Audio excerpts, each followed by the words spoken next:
Welcome back to Humans of Ethereum. In this episode, I have a fun conversation with Boris Mann. Boris has been an active contributor to Ethereum core development for quite some time, in particular by helping organize recent gatherings of the Fellowship of Ethereum Magicians. However, Boris has been active in open source software for quite some time, since before Ethereum and even before Bitcoin. So we talk quite a bit about the big picture around open source, about its goals and how to achieve sustainability and address issues like the tragedy of the commons. We also get to hear a bit of Boris's human story in this episode, in particular his experience sailing around the world on a tall ship, and of course hearing about some of the more recent project work that he's up to, which is quite exciting.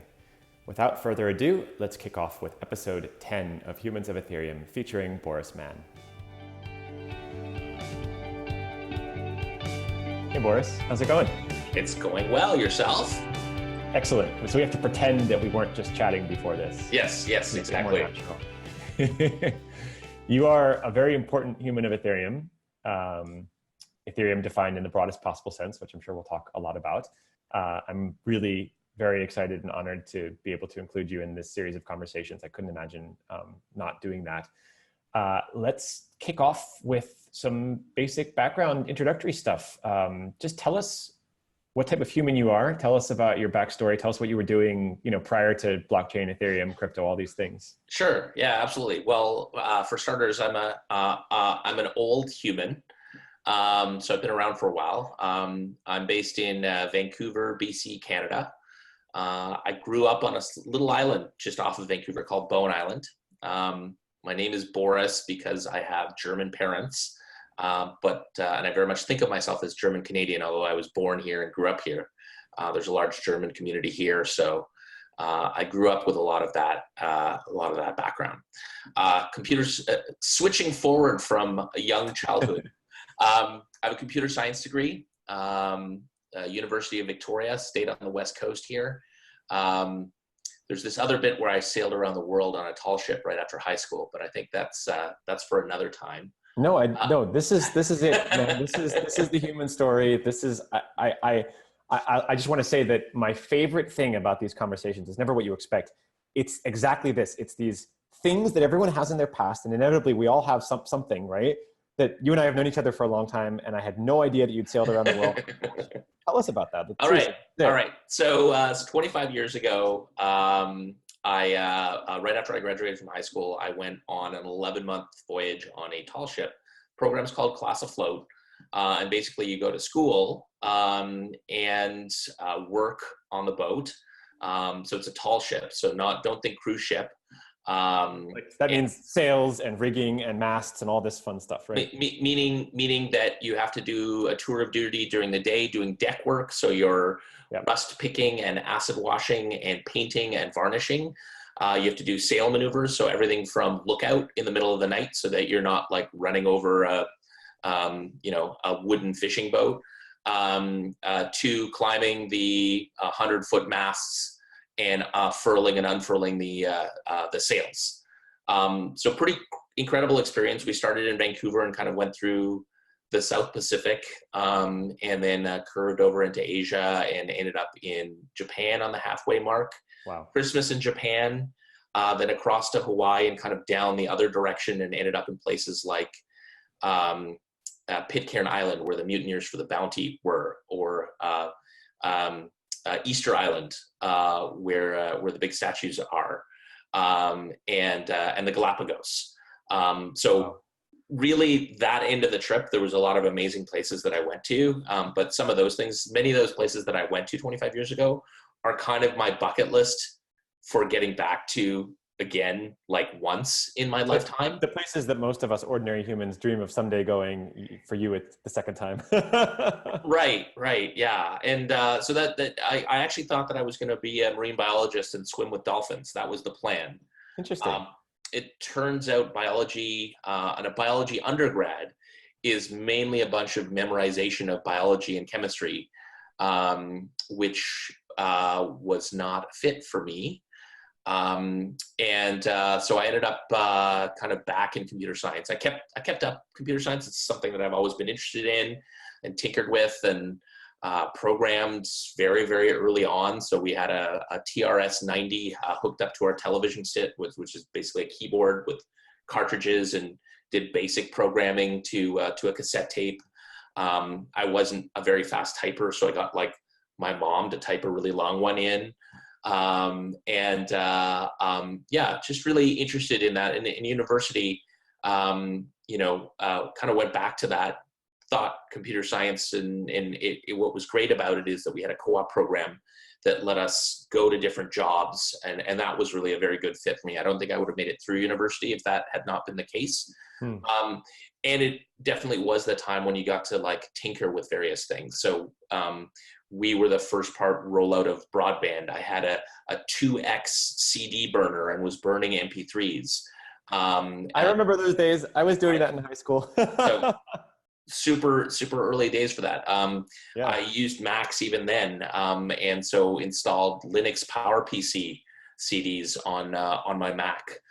So that I kind of got exposed to things like open source then, but I didn't really know what it was in many ways. Sure. And then I moved to Ottawa. At the time, that was the headquarters of Vancouver's biggest tech, Canada's biggest tech company, Nortel. They were still hiring 80-90% of comp sci new grads. It was 90% like nationally. Yes. Wow. Right? That's incredible. So that it was the kind of Web 1.0 beginnings. The telephone companies were hiring new grads in part because we were bit heads going into the bell heads. So this digital versus analog that was happening. Sure.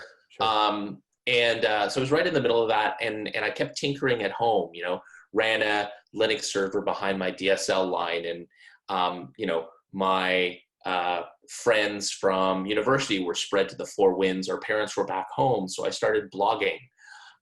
So blogging was a thing that was brand new in the early 2000s. I remember those days too. and that's what then got me into open source. It was just kind of using it and then backtracking and asking for help and putting the stuff online, right?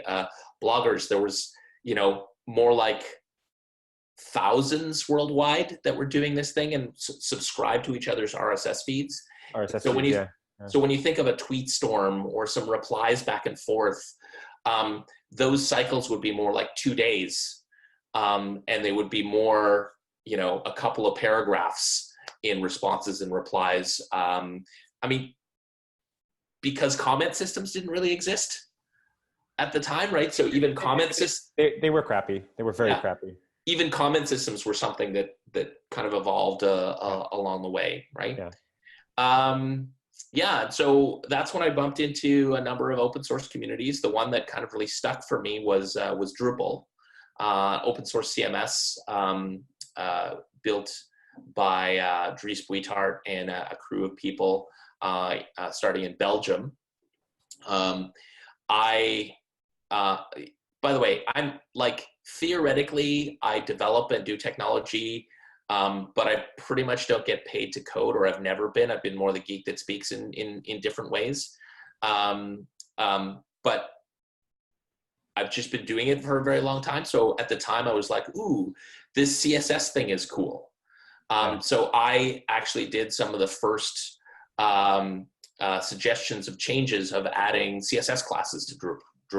Cool. So I said, if you add these classes, people can style things differently without having to kind of hack the core modules to output different HTML.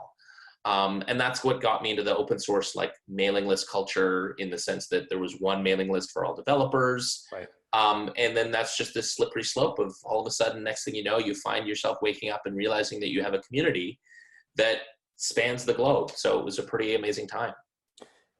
Thank you for sharing the story. I'm just curious to ask, something you said as you were telling your story was that you were using sort of open source projects, touching them without really understanding what open source was or what it meant. And I think that was true for me, and I think for many of us for a very long time. I was certainly also running Linux, on an old box at home in the 90s, et cetera. And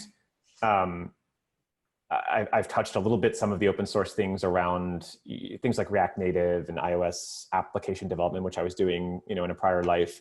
But Ethereum is the first project, or I should say the first kind of ecosystem of projects, of open source projects that I like really, really, really took the plunge and really began to understand what this all means.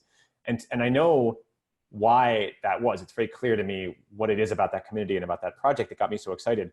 What is it about a project like Drupal that drew you in, or for that matter, that drew everyone else in? I'm just trying to understand, like, what does that community look like? What do those humans look like? What is it that unites them or brings them together? Yeah, and I think the reason that I fell into Ethereum was very much that I recognized the same things that I so enjoyed from the Drupal community. Okay. So I think specifically those two communities have something to learn from each other. So I think what happened is engagement. So okay. Drupal, being an open source CMS, it used its own code to run the main site for the project. Okay, so it was dogfooding. So you could sign up and you could engage there, and from there you could get on the mailing lists and other things like that. It was very, very open. That was just a part of it. Okay. Meaning that people didn't immediately tell you to piss off, right? They would engage with you and they would respond for you. It was a different time as well. Sure. There were simply less people on the internet is really what it comes down to in many ways. So maybe part of it is just a sense of affinity or camaraderie. Yes, but I think that only comes from initially being open. So as an example, at the time, anyone could log into Drupal.org and make a suggestion and attach a patch directly to the core of the project. Okay. Again, as you and I both know, that doesn't mean, great, patch is accepted. Like, there is the, who the hell are you? What kind of code is this? Right. And so on. But as far as any other sort of ceremony or steps, there's very little. WordPress, which was kind of launching at the same time, had a closed core. You couldn't really drive up to the middle of it and make changes like that. So that's important. So this is beginning to answer my question, which is, what is it about this project? I was going to ask why Drupal and not something else. So openness. Yeah. I mean, and part of it really was that it was this. It was multiplayer by default. Like, people did run it for just their sites, but as an example, I was interested, so I put my site up. And I invited other friends and family to go, like, oh yeah, you can like have your own blog in this little section of the site that I'm running. And so that is one of the things that was very interesting to me, that it wasn't just something that was for just me, that I could build a community around. So it's social. And I mean, this sounds almost axiomatic to say, like, communities are social, like sort of they are by definition, but it's funny because we're a bunch of humans largely in rooms by ourselves, like I am right now, and like you probably are as well, staring at computer screens, often in our parents' basements, often in the dark. And this may not be obvious to people who haven't gone as deep into online communities as you and I have. I saw it first in gaming communities, actually, before open source, where it's very similar. I think maybe this is something which, again, is second nature to any young person today. But they're very, very, very, very, very social. And like, I built my first social network, my first community of friends. I was living in isolation, by and large, on a farm in rural southern New Jersey, where my nearest friend was like a mile away, which was a huge distance when I was like 7, 8, 9 years old, right? So I built that network of friends online, and it really, like, I was talking about this on a previous call. I would like race home from school and jump on the computer and be like, guys, I missed you. Like, how are you? Like, what did I miss? Catch me up. How's it going? So really a very social experience. I wonder if your experience was similar. I think, so I was in Ottawa, and I was new to Ottawa. I had a good crew of friends because I had a couple of co-op terms where I'd been in the city at that time. But we did early 20s beer drinking road trips, and I was playing a lot of Ultimate, another community that has very deep ties, and that the kind of other part is using online of finding people who had shared interests. What is this blogging thing about? Sure. What is this building online communities thing about? And so I couldn't find or didn't know about people locally. Remember, we have to go way back. There's no Facebook. There's no. It's funny. We have to like be explicit about that now, because so many people in our community, people listening to this, like will never remember the days before smartphones and before Facebook. But you and I are old enough to remember these days. So no Facebook, no Meetup.com. Right. Just before I left Ottawa, so I was the 1800th person to sign on to LinkedIn in 2003, as an example. Right, like essentially the wave of social networks had not started yet. So I had a 5-digit ICQ number, which was like my proudest accomplishment. Exactly right. So IM networks and the insanity of that we're right back to now of incompatible networks. Right. And then blogs.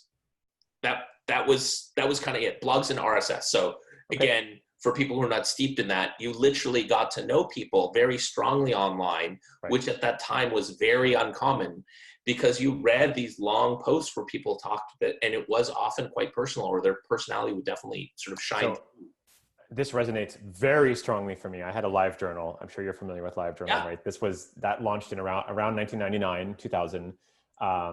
And I developed very, very deep relationships with some of the people that I connected with via that site, because that's exactly right. Like you're saying, in a way that I think probably wouldn't make sense at all to someone who's only familiar with social media in its present incarnation, tweets and little vines and all these little micro content things we have today.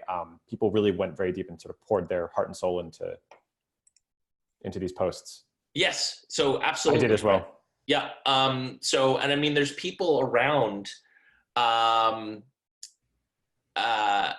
Brad Fitzpatrick is the guy who wrote LiveJournal. Yep. And he's still doing very, very interesting open source things. And he did a lot of the early sort of identity stuff. So LiveJournal is huge. Anyone who had exposure to LiveJournal is very well fit today for a lot of open source and other systems coming up. So that's interesting. I never made that connection before. Yeah. OpenID actually came from LiveJournal. Yeah, that makes sense. I think I vaguely remember that being added.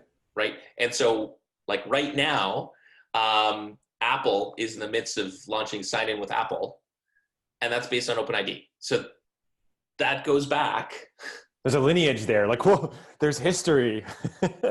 Yeah, exactly. So bottom line, just to answer your question, I think it's the density of finding people who are interested in the same niche is something that online, it can happen even much more quickly. That's where you have these like, oh my God, I'm interested in X, so the site blows up overnight or whatever. Even the concept of hashtags and trending is a part of this discovery thing that we can find each other very quickly in real time. But I think that's something that we really have to remember is a thing, and that's still exciting, right? If you're sitting somewhere, that you can type a few words into a browser and find other people who are interested in the same thing. Yeah, that wasn't always the case. That's a very powerful idea.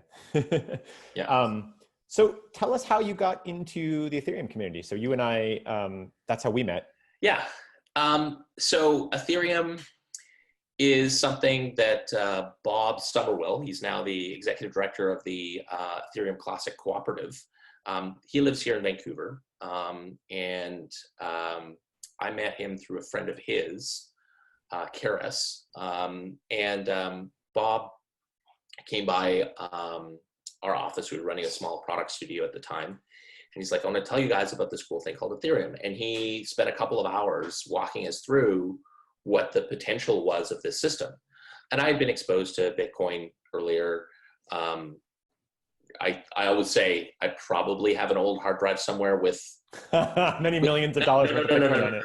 No. Not enough Bitcoin to go dig through old hard drives, Okay. right? Like right. dust or something like that. Yeah. But it never really resonated for me. I don't have like a finance or trading background. So I was like, I guess it's money. What can I do with it, kind of thing?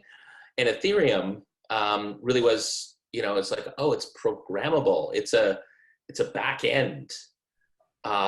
It's a shared back end for the entire world. Oh, that is very interesting. Yep. I am excited by this. So I pretty much immediately went and got a Coinbase account. And I bought some Ethereum, some Ether with a credit card, because I'd looked up some tutorials on how to deploy a beer coin contract. Very important. Good place to start. So I needed a little bit of Ether to do that. So we used the Mist wallet, and that was 2016, thereabouts. And a bunch of stuff happened. I ended up running a company that had a couple of pivots, but ended up building a security token platform. This is in early 2017. Okay.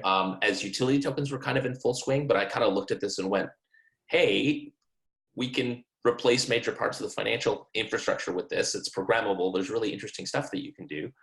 And proceeded to put a team together, actually raise some money.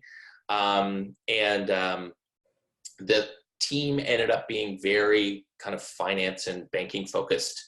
And I really looked at it and went, okay, like we pretty much have to build everything from scratch because nothing's built. Yep. I feel like this is the story of so many people who tried to build things on Ethereum the past few years. They started out saying we're going to build X, and then they realized, wait a second, we need all these other things that don't exist yet. Brooke, who's my co-founder now and who I actually hired as my principal engineer back then, she calls it she's like, you're still building the whiteboard. I had this whiteboard where I'm like, okay, everybody's going to need one of these. Everyone's going to need one of these. Everyone's going to need one of these. Which of them do we need to build as a first party? And which of them can we just plug someone else in? Or like, is there a competent person building this as open source or a service, or I don't care. Right. I ended up leaving the company, going in a very finance direction. And so that was last year, last spring. And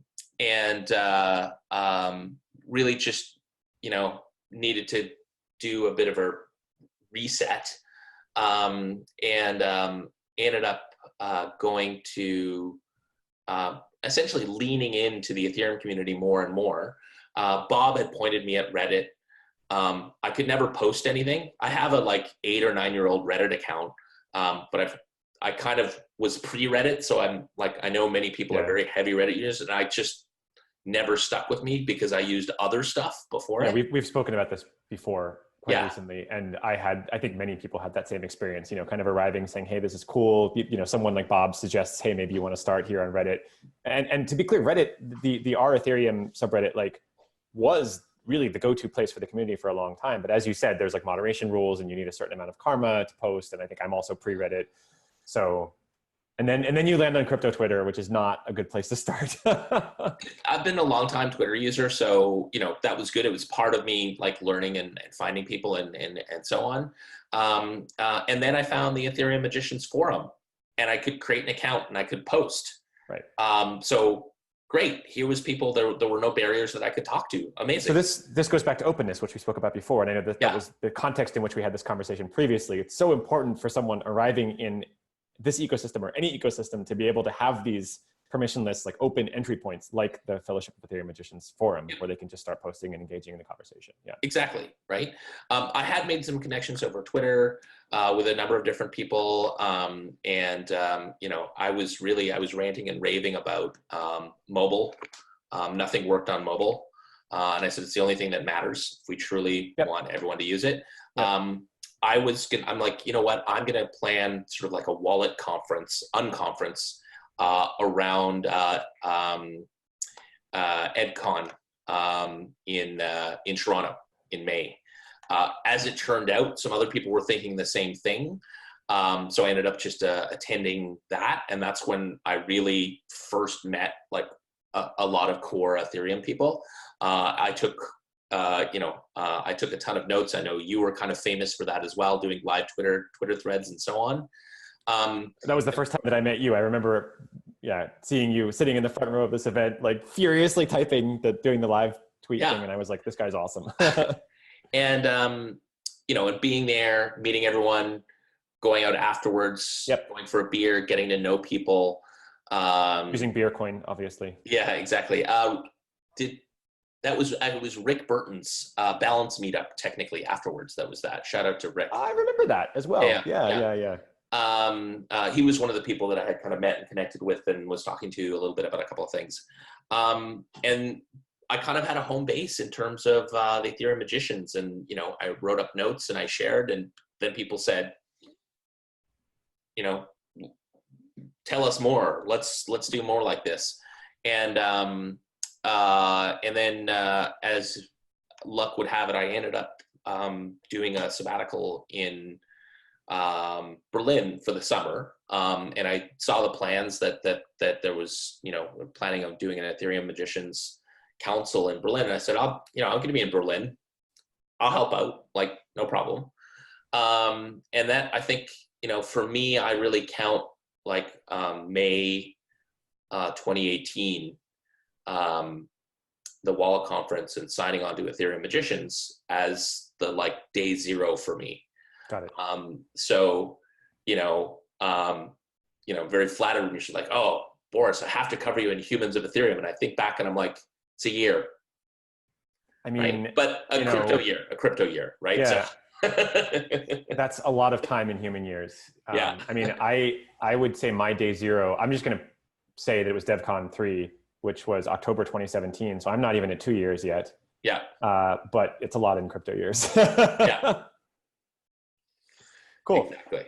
So maybe we can talk more about the Fellowship of Ethereum Magicians, because that's an important topic as well.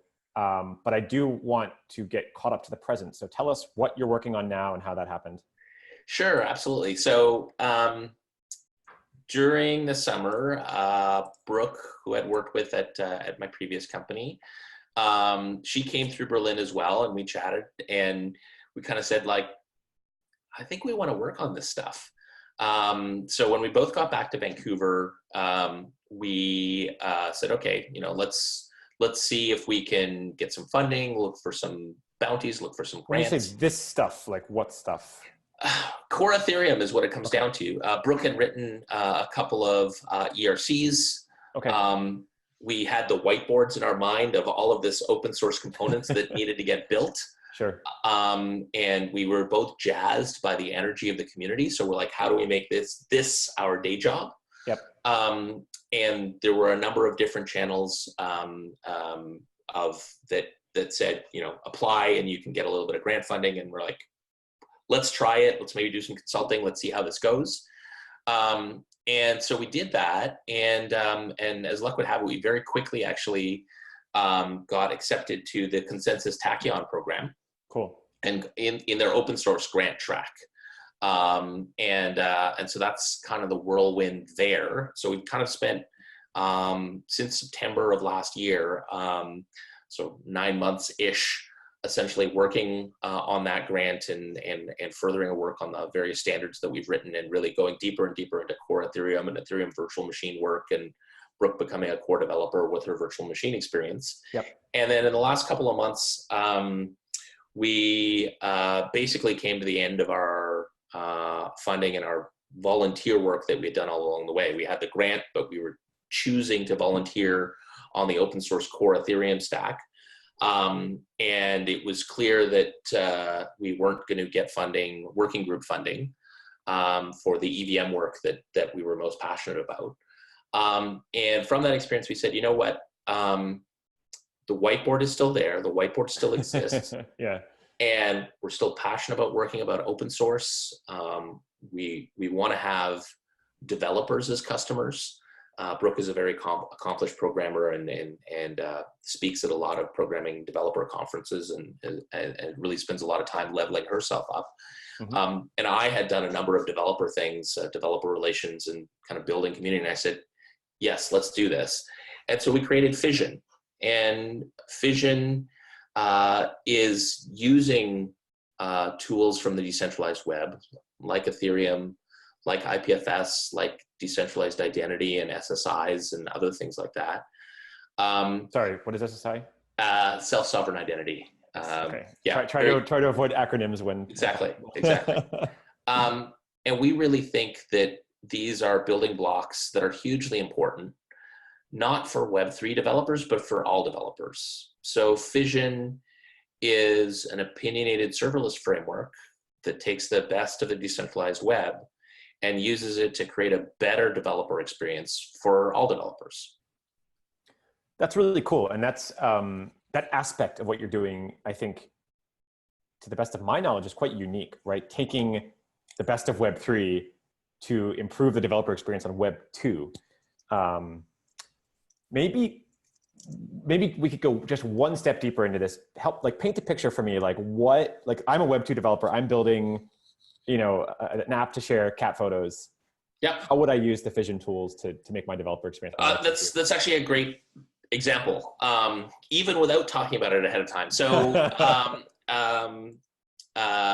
so basically, when you have that thought of doing that, your immediate thing is actually what do I use? You're hacking on the weekend and you have. And by the way, I just want to jump in here. I was a Web 2 developer, like a web and mobile developer, before doing anything Web 3 or Ethereum related. And even at that point, back in 2014, 2015, 2016, I was going absolutely crazy with trying to figure out what stack to use. I worked on 10 different projects. I used 10 different stacks. It's ridiculous how many choices there are. And it's growing. And it's still going to happen. Yeah.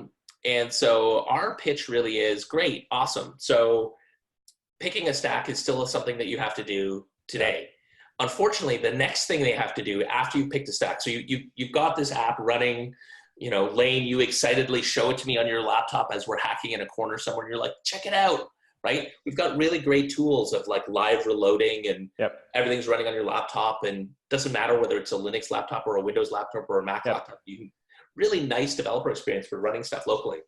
And then you have to figure out deployment.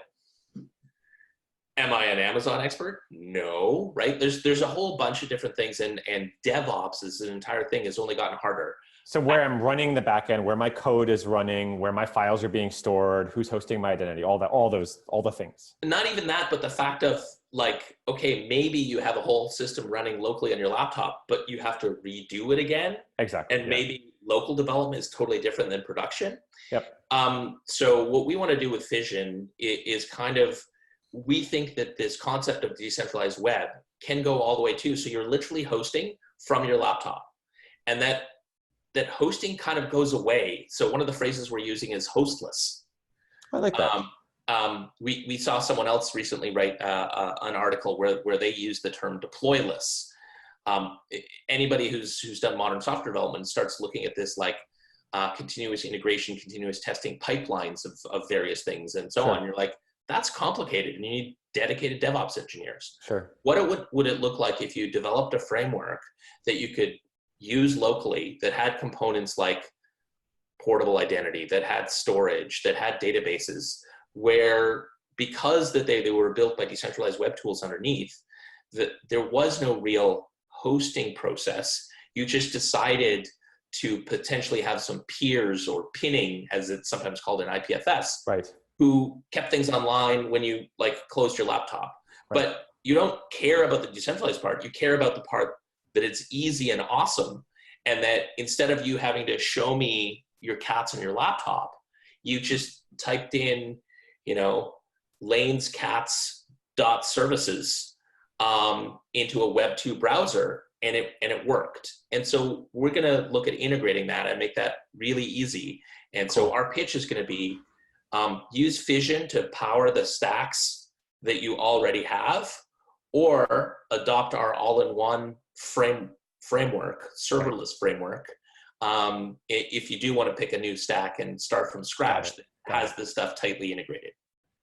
Yeah, I really like that. What I like so much, what I find so compelling about this pitch is that, like we spoke about before, you're not targeting just the Web3 developers. And I think that, Ethereum, blockchain, Web3, take your pick, cryptocurrency, none of it works if we're only solving our own problems and we're not like making life easier for the other millions of people who don't care and probably will never care about things like decentralization. So this speaks to that. There was someone that we've been talking to about joining the team. He actually, he said this phrase, he's like, yeah, like a lot of the people in Web3 are in like an echo chamber. They're like in an echo chamber by themselves, like his coin industry. And I'm like, ooh, yeah, yes. I just had this image of solitary confinement, like exactly. in a straitjacket. Like maybe that is where we all are. Maybe this is all a bad dream. Cool. Well, thank you for telling us about your project. We'll include information in the show notes here where people can check it out and learn about Fission and support your work and maybe contribute to it. Given I know you're a big fan of open source, so I'm just absolutely go out on a limb and suggest that maybe some of this is going to be open source. So that's really cool. All of it. Awesome. Amazing.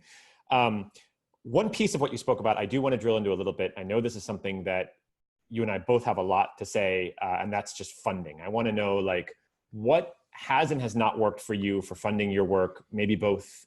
Maybe we could even talk about Drupal, maybe Ethereum, Fission for sure. What has worked, what hasn't worked? What are you thinking about going forward? As far as I can tell, I'm one of the very first people back in the Drupal days who used this concept of reverse bounties, where rather than an end user putting up a bounty saying, I would like X, a developer who knows what they want to build, but would like funding for it. And this is essentially how Gitcoin grants work. Yes, exactly. Yep. I called it this reverse because at the time it very much was like, yes, end user are like, I want a cats on the internet widget, and they had no idea how hard or how easy it was. Yeah. And certainly bounties didn't usually be a way that you fund infrastructure, because that was really something that the developers looked at and saw the pains with for themselves and for other developers. Yep. So we've tried some Gitcoin grants. Sorry, this is you and Brooke and I during our work. Yep. Tried some Gitcoin grants. We made applications to a number of different granting bodies. A number of those granting bodies ended up not having any money, which is still the thing that just makes me absolutely furious that people would have people apply and they didn't have any money, like just, gobsmacked at things like that. I would say that we didn't put as much promotion in as we could have, and it was hard because in part we're working on very low level standards and infrastructure. We looked at virtual machine type stuff. Yeah, exactly. So I share your frustrations there. It's hard to explain EWASM or EVM to anyone. Yeah. We looked at a number of sort of consulting contracts. It was never something that we didn't go full bore into, but we explored if people wanted more work done or more features done on some of the pieces of software that we were interested in working on already. And what I really see in open source projects broadly is that infrastructure of day to day is hard to get paid for. It's hard to get scaled. And it's really something that it's not really a bounty one time. I really see these two different buckets, right? I've done a little bit of writing about it. I'll actually, I'll share a link to the wiki page, the ETH wiki page, where I have some of this. We'll include that as well. Yeah, cool. Where really, I think bounties and small grants are great. My main pain with the community and my challenge to the community and my challenge to all the like gabillion charity DAOs, as you called them, is can you quickly, speed is the most important thing, give out small grants. So if you are spending a long time hand-wringing, just time, calendar time, a lot of people are like, oh, we need to review this very carefully for It's big and Yeah, for arbitrary. various reasons. I think a lot of it is they're worried about accountability. They're worried about brand reputation. They're worried about, giving money to the wrong people. They're worried about KYC, AML, all these things.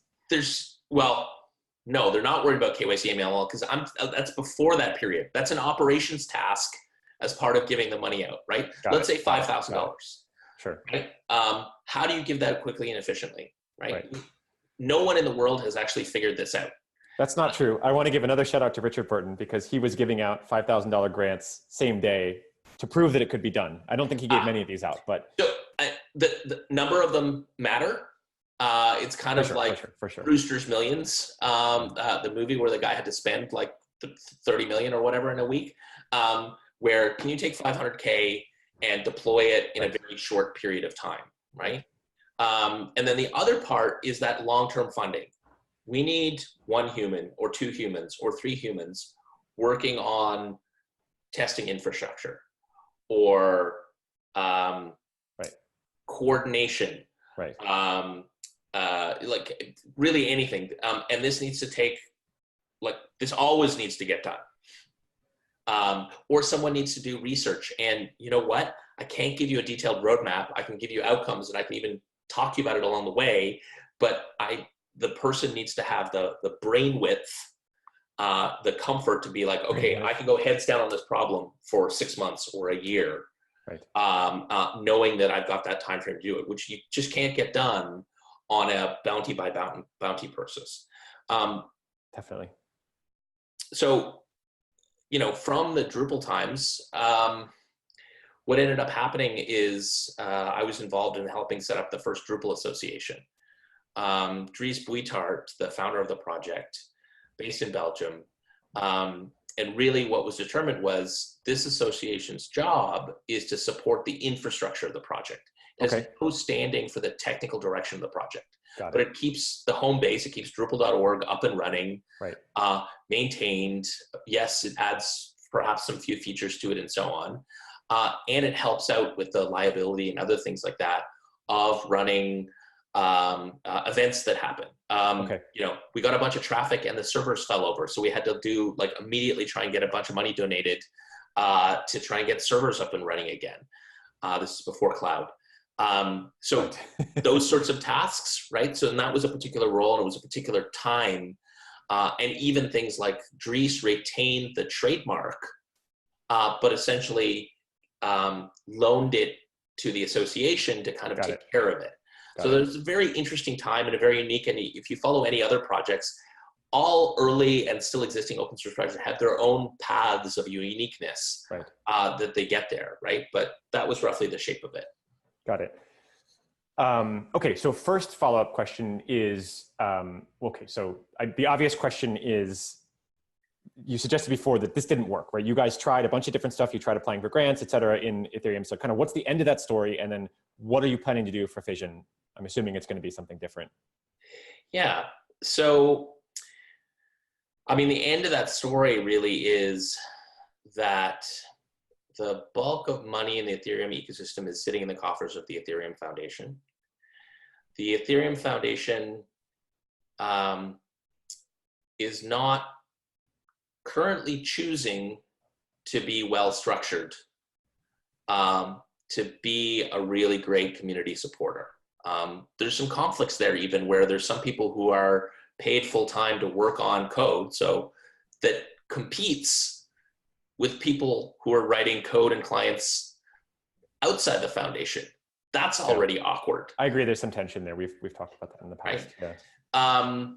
And I think other actors are really like, we got to make sure our stuff works. So we're right in the middle of a bunch of tragedy of the commons.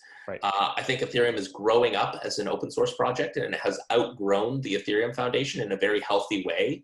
And I'm very excited about the Ethereum stack, which goes beyond even what we call mainnet Ethereum to anything that runs the EVM and the rest of the stack. And that's really, really exciting. And so I am very positive on the future of the Ethereum stack. You made the point before that there are actually hundreds of Ethereum compatible networks running. In fact, there's even a site that lists all the different chain IDs and network IDs, I think, right? Exactly.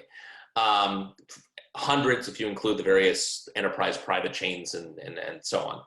And yeah, so like we have programmable money, we have DAOs, we have some other things in Ethereum, so things can be done there. But a lot of the work to be done is just competence in operations. Any one of these groups can do it. You're just probably going to take you more money and more overhead than you think it will to do the work of gathering funds from sponsors and donators and marketing and communications. And none of that sounds like code, but it's the stuff that's going to get needed. And like you said before, AML and KYC, like, yeah, all that too. I would really encourage people to work together on that. Right now, what I see is everybody reinventing the wheel. I want people not to share the same opinions of what should and should be funded or even how you do an application. Of course. But there's many other parts of it that at the very least get together and share some tips on.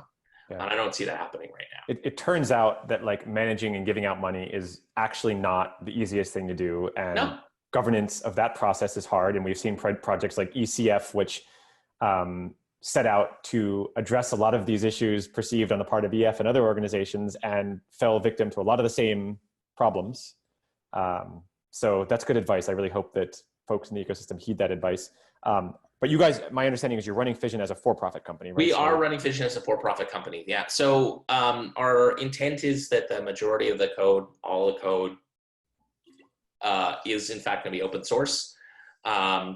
Fission, trademark, brand, etc. You can't call it Fission, but you're welcome to use the code.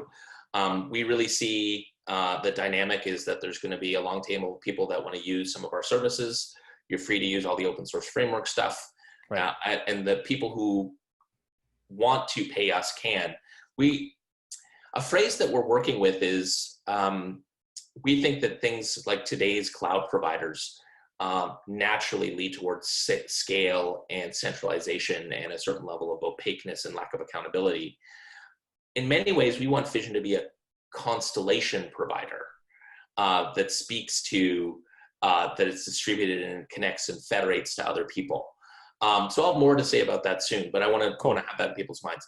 For profit, we're going for venture funding. We're doing a first investment round. We're going to have investors that are fairly global. We really see this being valuable everywhere. We think that it's even more valuable to build in this hostless style in places like Southeast Asia and Africa and India and China, where many people don't have credit cards and there are no cloud providers on their continent. Right. So we're really excited about that. And then we'll see where the rest of it goes. We are going to do some work with things like Filecoin. We're not stepping away completely from tokens and cryptocurrencies. They have a role to play, a big role in a bunch of things.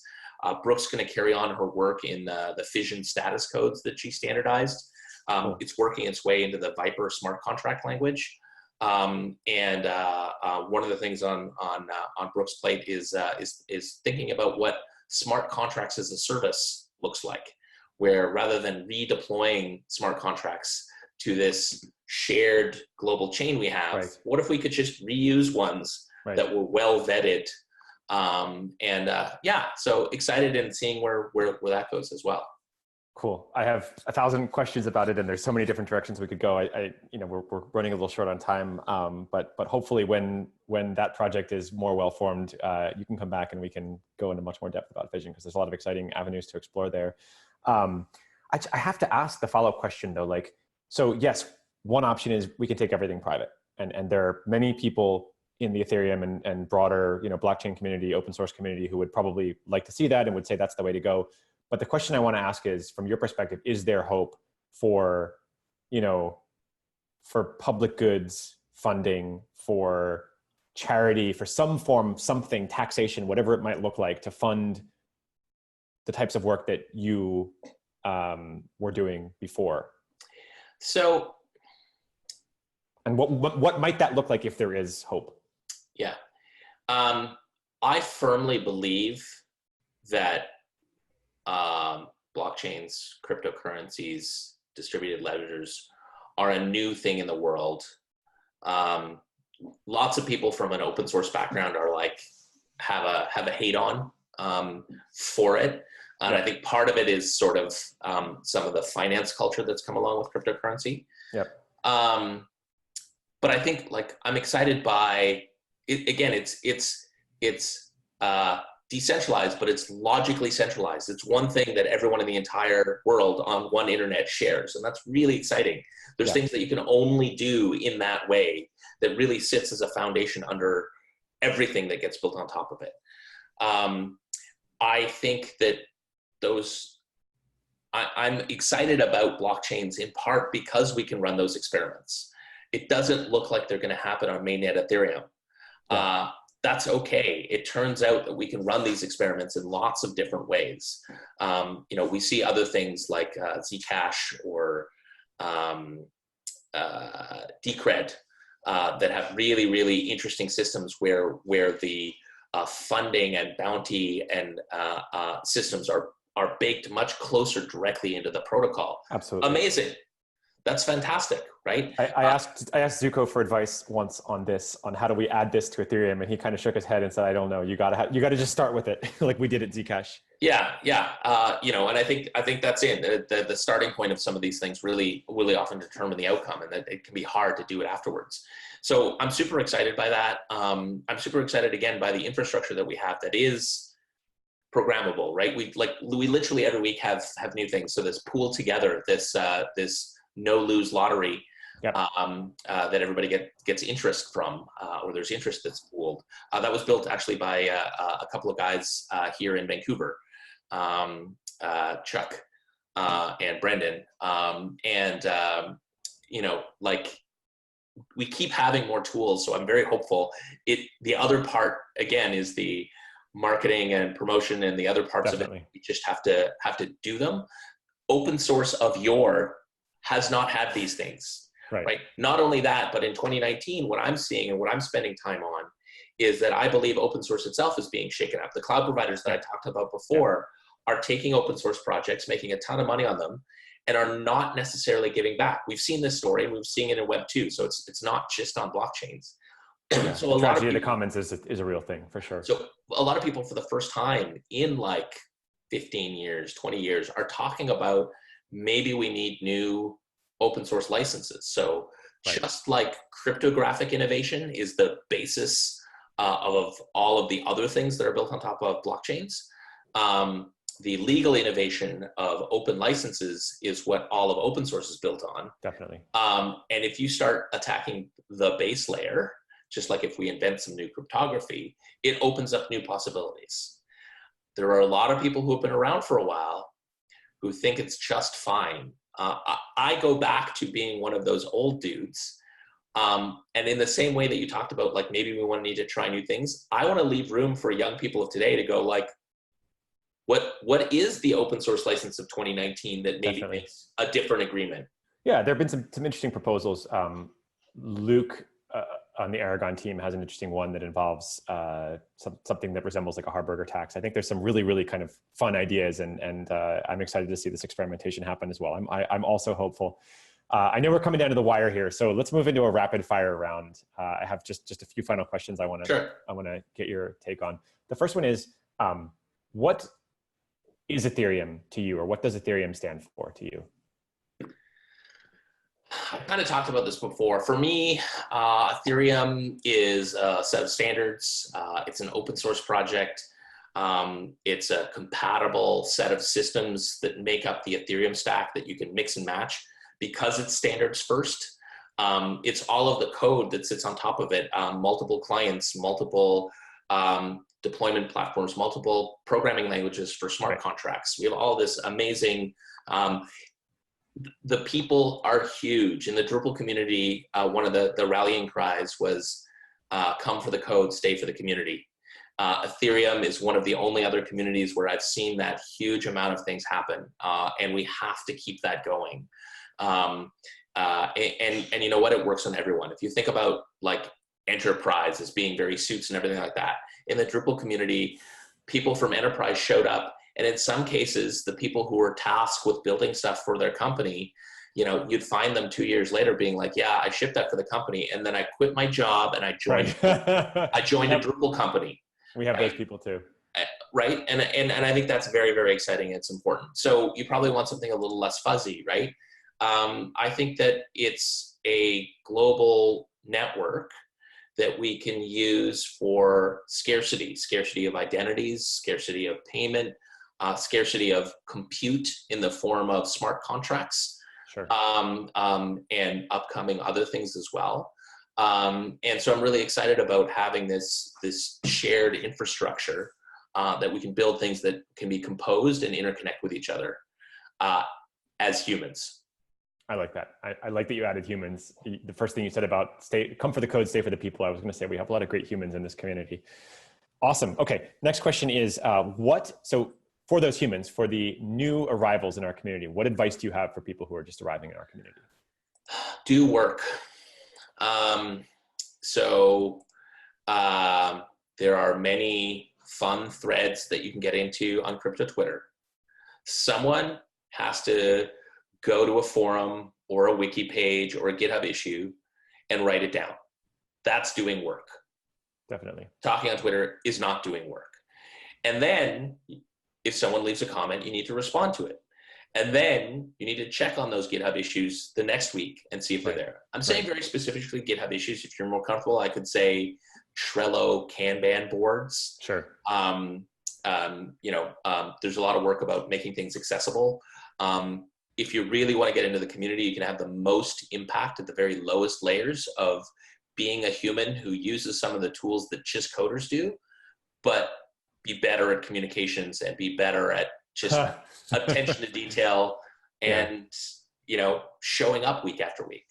Yeah. There's so much to be done, and there's so much stuff that's not coding or that, coders are bad at that we need help with. And I think the other piece ends up being, and I think we've talked about this in the past, do look for an opportunity to gather with people in person. I think one of the things that really stuck for me, I was really activated by meeting a bunch of people in person at the Wallet conference. Right. In the Drupal days, 40 of us gathered in a basement in Belgium for the first DrupalCon ever. Cool. And once you have those things, when you go back to your parents' basement and the mailing list and the forum or Twitter, you have that shared context. And then my next thing would be, how do you then do a local Ethereum meetup? Can you demo something? Can you do something? Can you meet people in person? Because that's how you do this activation and get more people excited. Yeah, those both resonate very strongly for me as well. I seconded, go out, meet people, come back, launch things in your local community. That's great advice.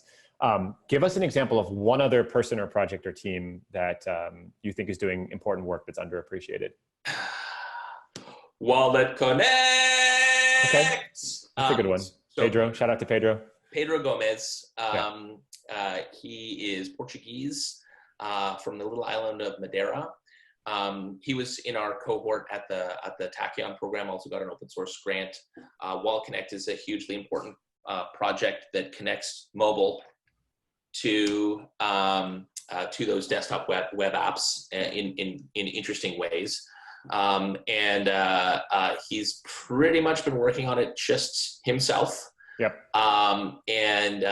He needs more people to get involved with him.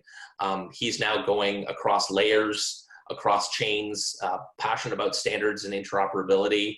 And really on the other side of Wallet Connect succeeding is a hugely interoperable network of everybody, a large long tail of users who are comfortable with mobile apps, interacting with all of this great Web3 stuff. Cool. Seconded as well. Amazing work. I need to interview him. All right. I know you got to run. Last word. What is the one message you'd like to share with the Ethereum community? What I want to share really is that no matter how far you are down the rabbit hole, recognize that you're actually and down the rabbit hole with lots of other rabbits around, shall we say, if you're very, very deeply embedded and everything else like that, you are doing something new. Things like open source, things like collaborating together, all of these are in a way radical acts. Sure. Many of the people, perhaps even on the finance side, wouldn't think of themselves as radical. So I want to both have you embrace the fact that some of this is radical. Sure, writing stuff in a wiki, learning Markdown, having a GitHub account if you're not a coder, maybe it's radical. I want you to lean into it. I want you to get good at these things. I want you to get good at cooperating and coordinating with large groups of humans, because it will be helpful in all things that you want to do in life. And know that there's other people around the world who are also interested in the same thing. And there's so much that we can do. We can work together. And this open source licensing thing, this commons-based peer production, that is the concept of open source, is a thing that is a really amazing path forward. Someone said to me the other day, I think Andreas Antonopoulos says this a lot, right? This is the people's money. It's also the people's internet. So let's work together and make it better. Open source is about a lot more than code. I agree with that. That's great advice. Boris, thank you. This has been so much fun. Thank you so much for sharing all your insights and your story as well with us. Always awesome. Thanks, man.